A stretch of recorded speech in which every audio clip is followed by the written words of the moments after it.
What's up, everyone? It's Melonie Mac here, and if you're watching this, it means you are watching the sub-only video for November of 2017. So this is something that I just want to do for you guys, is every single month make an unlisted video on YouTube just for you subbies, and in addition to that, the sub-only newsletter, which if you're seeing this, I'm assuming you got the message on Twitch, so you can see also in your message on Twitch a link to that sub-only newsletter.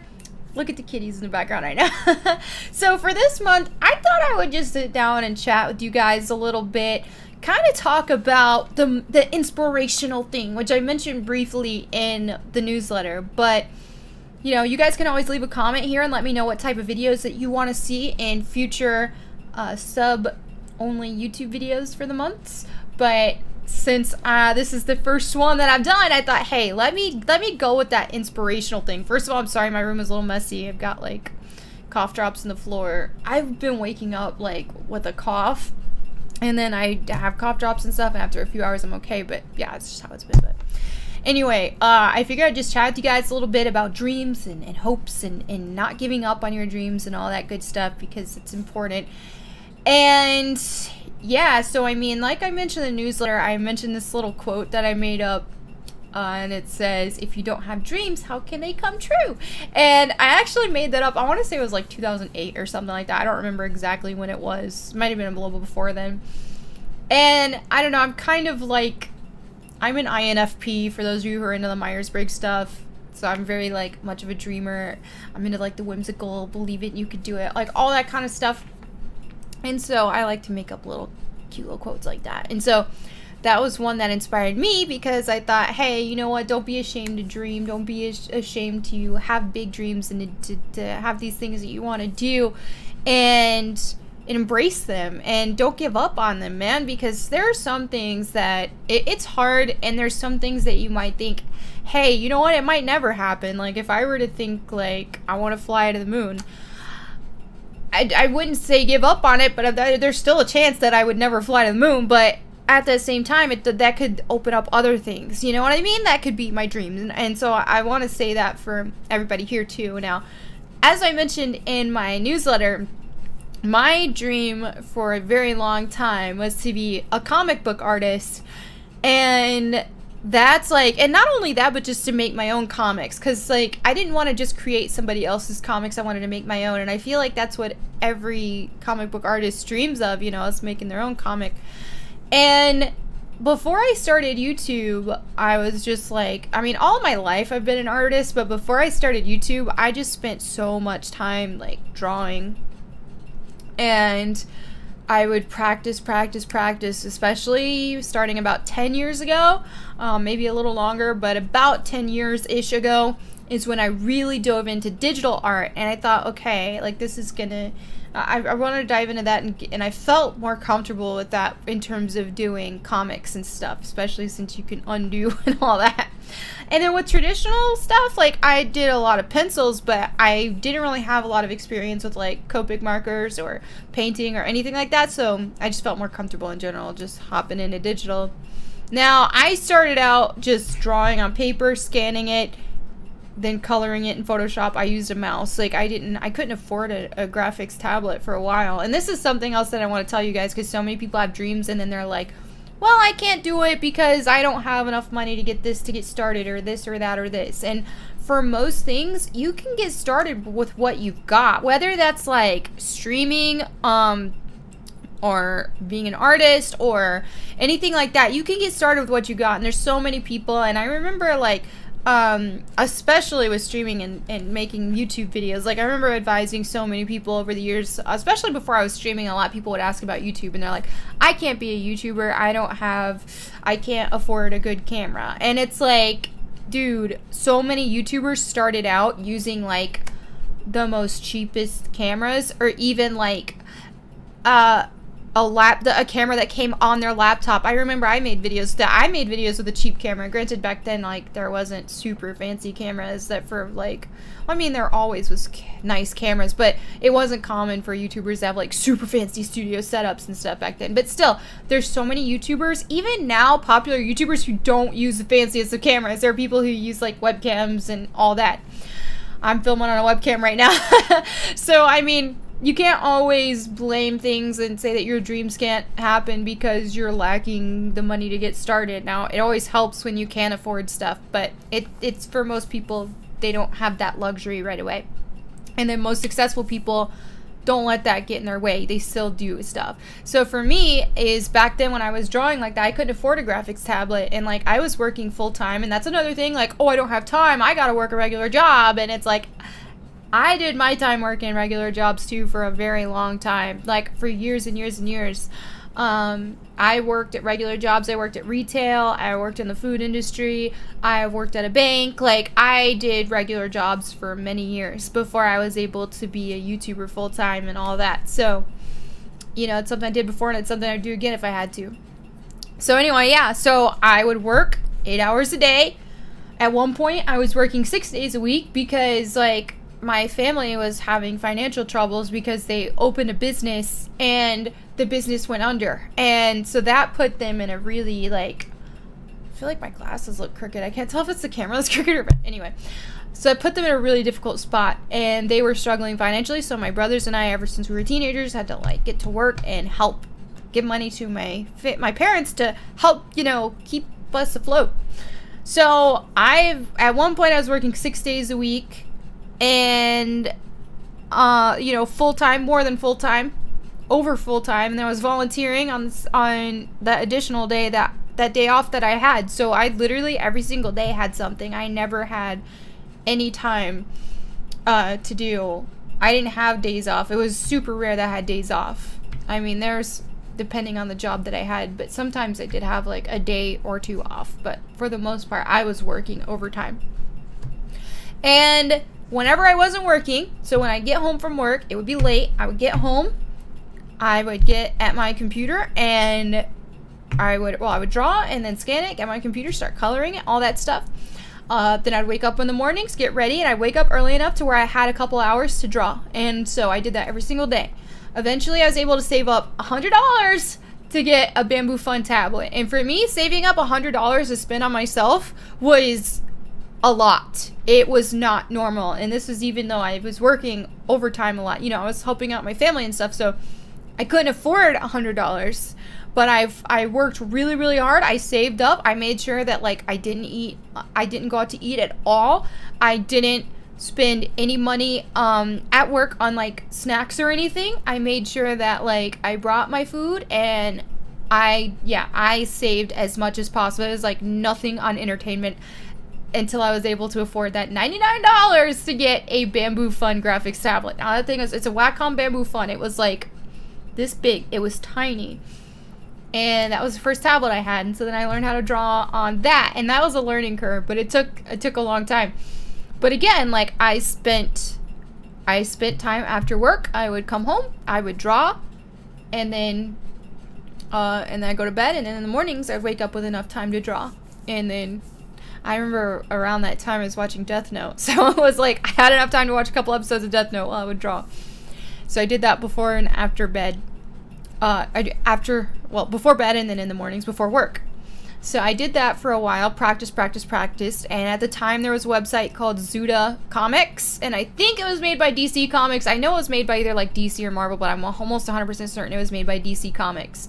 And they had a contest every single month to where you would, like, create 8 pages of a comic, and you would submit it, and they would approve, like, I don't even remember how many submissions, like 10. They would approve like 10 submissions, and then the community would vote, and then whoever won, 1 or 2 winners every month, got to have an ongoing series on the Zuda Comics. And so they were paid, like, I want to say it was $250 per page, so 1 page per week. So they essentially got paid $1,000 a month through Zuda Comics to make 4 pages every month for their comic. So that was something that was just like, I have to do this, man. That was my dream. And at the time, I was making less than that working full-time, even a lot overtime. Like, I'm telling you, my first job I made $6 an hour. It might have been $6.30 an hour or something like that, but it was something like that. So to me, $1,000 a month was a lot. Like, wow, you know, even for working overtime. So it was like, okay, like, I really wanted I really wanted that. And I was still going to work, but I was still going to do that. And it was just the dream. So I spent so many hours practicing drawing and coming up with ideas and comics. And it took me months and months and months to finally come up with 8 pages. And I think I actually have those pages on my DeviantArt still. It was for that comic called, was it Nightmare or something? I don't know, that had the word night in it. And it was just like a really dark, gritty comic. The art, I was kind of inspired by the Infamous art, like the cutscenes from Infamous back then. So I had like the paint splatters and stuff on it. But yeah, you guys can find that on my DeviantArt. It's meloniemac.deviantart.com. Should be able to find it in my scraps, I think. But I'm almost positive it's still there. So I have those 8 pages there, and I did not get accepted for not even the voting portion. I didn't get accepted at all. It was just like, nope, not good enough. And when I look at it now, I can see why. The art wasn't the best, and the story was just even worse than that, because I've seen some comics get approved with worse art than that. But the problem was the story was just so bad. It was so confusing. It was just so dialogue heavy on certain parts, and it was just, yeah, it was just not I mean, it was one of my best works back then, but it wasn't good enough. And so I can see why it didn't get approved. But man, my heart sunk when that happened. Like, I was devastated. But I just thought, well, I need to keep trying. I need to keep trying. And so Zuda Comics ended up shutting down. I don't remember how long after that it did.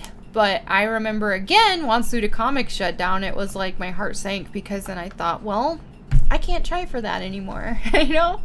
What am I going to do? And then not long after that, I want to say it was like a couple years, a year or so after I did the Zuda Comics attempt, that's when I started YouTubing. And back then there was no monetization or anything. And I just did it for fun. So, you know, here and there. I want to say I only uploaded like once a month at one point. Once every couple weeks or so.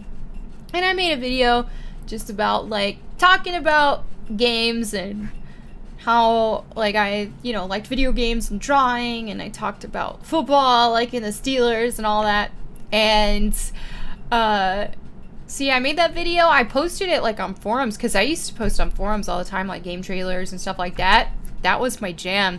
And so I had friends on forums and stuff like that, and I thought, hey, let me just post videos there instead of like everything being a long post, because I don't know, they wanted to see it. So I had a little bit of a viewer base. Wasn't a lot. But then people kept asking me to make more videos because they enjoyed them. So I was like, okay. It took like a year before I had 1,000 subscribers on YouTube. And I remember when I first hit that 1,000 subscribers, is because I Am Spoon, he made a video and gave me a shout out on there and was like, let's get Melonie Mac to her first 1,000 subscribers. And it's so funny because I've seen him at events quite a bit over the years. But it's funny to think like how we stumbled on each other's channels back then. So he's a great friend. He's awesome. So yeah, he helped me get my first 1,000 subscribers. And like I said, it took like a year, I think. And again, there was no monetization. I had no idea I'd get money from it. So maybe it didn't take a year, but I felt like it did. I felt like it was a year, but maybe not. I don't remember, but it took a while at least. So then I remember kind of like my next goal. I don't know what I'm doing with this video. I guess I'm just kind of talking about my story to hopefully encourage you guys. I don't know. So anyway, I thought my next goal is I wanted to be a Fragdoll cadet really bad. I wanted to be an actual Fragdoll really bad. And for those of you who don't know what the Fragdolls were, they were a group created by Ubisoft in 2004. Now this is something else I can talk about my dreams dude too, because like in 2004 was when they were founded, and then I want to say in 2005-ish they did a casting call for another Fragdoll, and I applied back then, and I made it to the phone interview, and I was so excited. I thought, oh, they're like, yeah, they were like a professional gaming team by Ubisoft. They competed at tournaments and stuff, but they were like a marketing team too, big time. Like they would go to events and help promote Ubisoft games.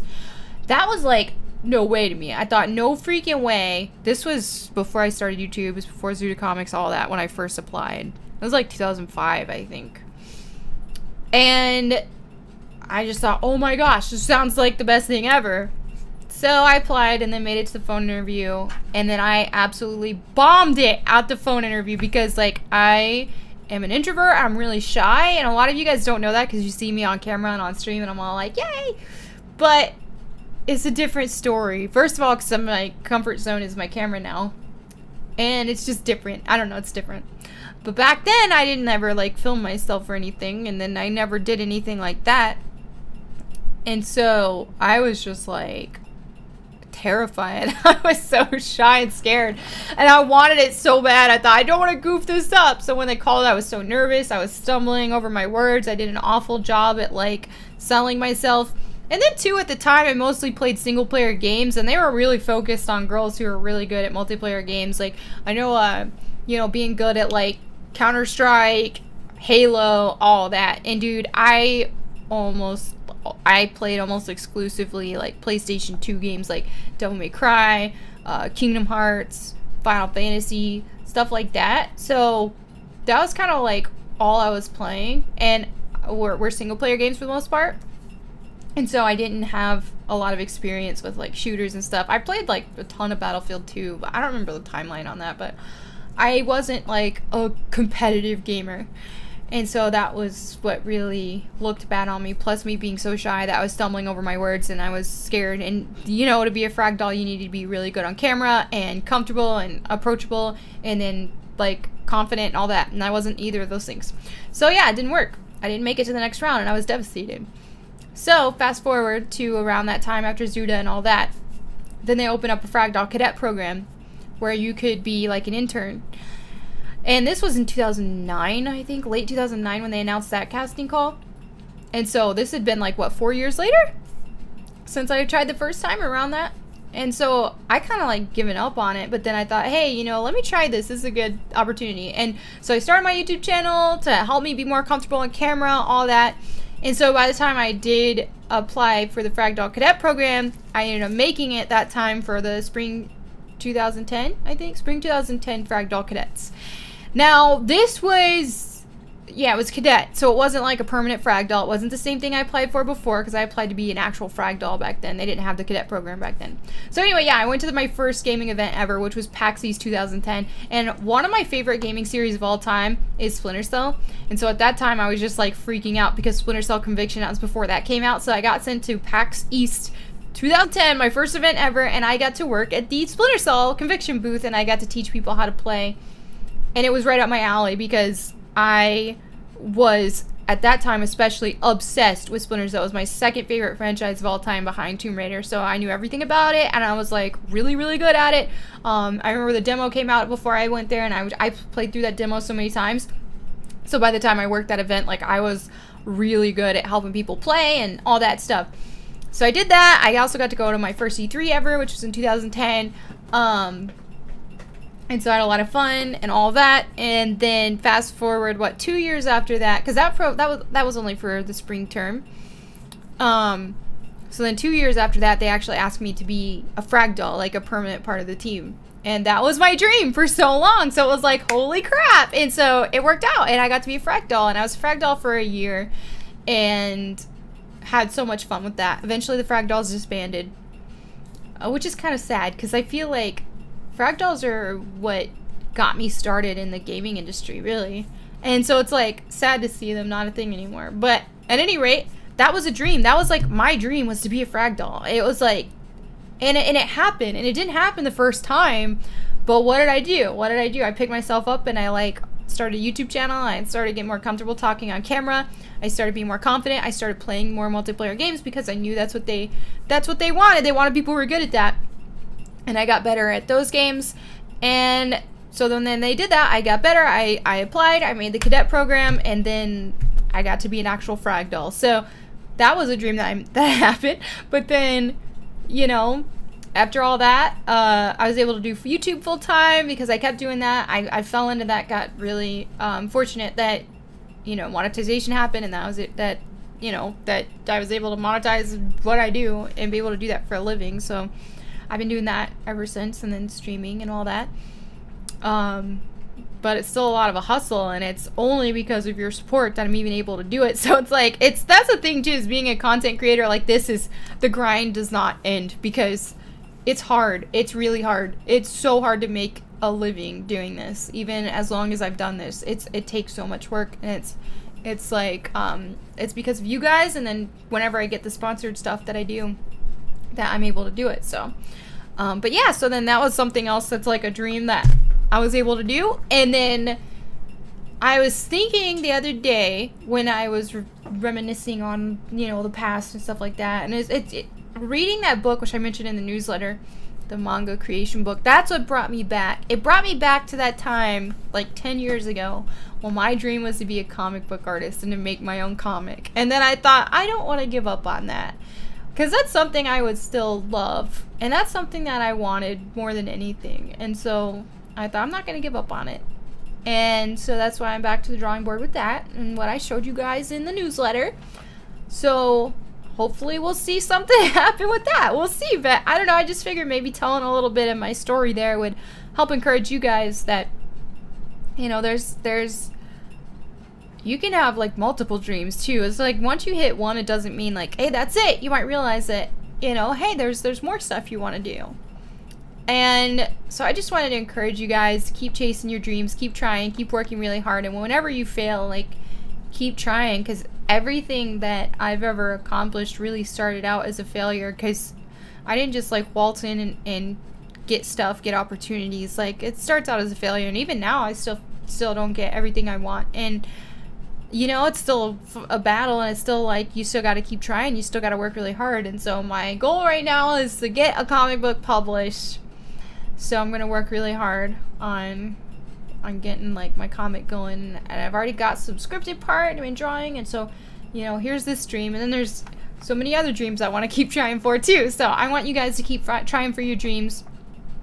You keep going, keep picking yourself back up, and you can get there, and you can also have doors open for other things that may not have been a dream, but you realize is, hey, wow, this is like a dream, and you could open up other opportunities that would be like, okay. So don't give up and keep trying, and I believe in you guys, and I just want you to know that. So, alright, this is kind of a long video, but it was pretty like personal, I guess, but I think that's cool about the sub videos and stuff like that. I just feel like I could just chill out. But thank you all so much for watching. Please let me know in the comments. I really do need to know what you want to see for other sub videos and newsletter and stuff. Let this be like a little dialogue area. I really wish there was a way for me to have like a Facebook group just for active subs, but that the only problem with that is like if someone only subs 1 month and they keep staying, and it would be too hard to keep up with that. So I wish there was a way to do that where it just knew active subs. I don't know, a Facebook group type thing or a subreddit or something, just where we can like chat every day. I think that'd be super helpful. But I guess the Discord sub-only server, you guys are welcome to type with me there. I have a little too much social anxiety to chat on voice comms. But if you want to type there, oh, dude, I would love to. I'd love to keep up with you guys there. But thank you all so much for watching, and thank you for subscribing on Twitch. I really appreciate it, and it's because of you guys that I'm able to do what I do, and I just want you to know that it means the world to me, and every little bit counts. Your sub counts, and your sub helps me. So thank you so much. I love you all. I will see you next month for the next newsletter and the next video. So if you use your Twitch Prime to sub, make sure you have to manually do that every month. And even if you don't, sometimes it doesn't automatically renew, so I don't know. But I hope to see you all again. I hope you all stay subbed, and that I can share another video and newsletter with you next month. But thank you so much. I love you all. I'll catch you later. Bye.